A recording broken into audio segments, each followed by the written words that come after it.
বড় অর্থাৎ মহান ব্যক্তিবর্গ, আর আসলাফ শব্দের অর্থ হলো পূর্বসূরিগণ। আকাবের আসলাফ শব্দ দুটির একত্রের অর্থ হয় মহান পূর্বসূরিগণ। আবার আকাবের আসলাফ শব্দ দুটিকে এক মর্মে একত্রে এক শব্দে রিজালুল্লাহ দ্বারা ব্যক্ত করা হয়।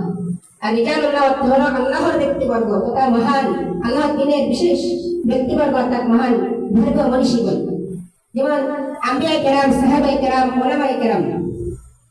সম্মানিত ভাই ও বন্ধুগণ, আকাবির কোনো নির্দিষ্ট ব্যক্তির নাম নয়, বরং আকাবির হলো সাহাবায়ে কেরাম থেকে শুরু করে পূর্বসূরি উলামায়ে উম্মতগণ, পূর্বসূরি উলামায়ে মাশায়েখগণ, আর আয়াম্মায়ে মুজতাহিদগণ সকলে।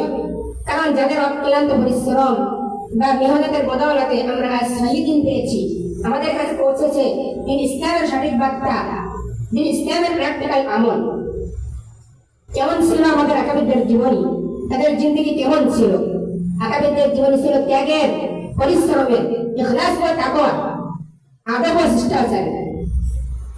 সম্মানিত ভাই ও বন্ধুগণ, আকাবির আসলাফদের ছাত্র জীবন থেকে কিছু অনুপ্রেরণামূলক ঘটনা আমি আপনাদের সামনে তুলে ধরছি।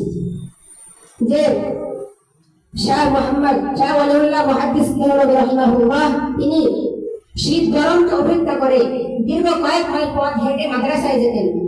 দুপুরে খাওয়া দাওয়ার পর যখন তার বাবা মা তাকে বলতো যে মহল্লা ছেলেদের সাথে একটু খেলা করে এসো, তখন তিনি বলতেন যে খেলাধুলার অর্থ হলো অন্তর প্রশান্তি পাওয়া, আর আমার অন্তর প্রশান্তি পাই পড়াশোনাতে বেশি আমি শান্তি পাই।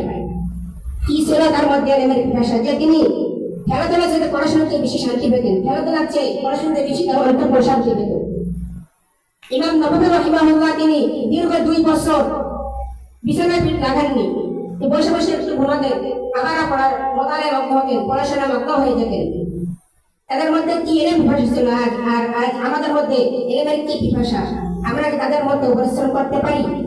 আমরা তাদের মধ্যে পরিশ্রম করতে পারি না, তাদের মধ্যে এলেমের পিপাসা আমাদের মধ্যে নেই। যে রশিদ আহমদ গাঙ্গুহি রাহিমাহুল্লাহ, তিনি এমন ছিলেন যে আহার এবং বিশ্রামের সময় ছাড়া তার সামনে সর্বদা কিতাব থাকতো, এবং তিনি এতটা পড়াশোনা করতেন যে তার পাশে কেউ খাবার নিয়ে আসতো এটাও তিনি টের পেতেন না, বলতে পারতেন যে তার পাশে কেউ খাবার নিয়ে এসেছে। এটাই তো আমাদের আকাবি, যাদের নাম উচ্চারণ করে আমরা গর্ববোধ করি। ইমাম তিবরানী রাহিমাহুল্লাহ দীর্ঘ 30 বছর এক জায়গায় উপর বসে পড়াশোনা করেছেন।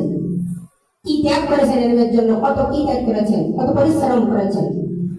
ইমাম জুহরি রাহিমাহুল্লাহ মাত্র 20 বছর বয়স, তার থেকে 7 বছর তিনি জ্ঞানার্জনের জন্য পায়ে হেঁটে সফর করেছেন। সাঈদ ইবনে মুসাইয়িব রাহিমাহুল্লাহ তিনি মাত্র একটি হাদিস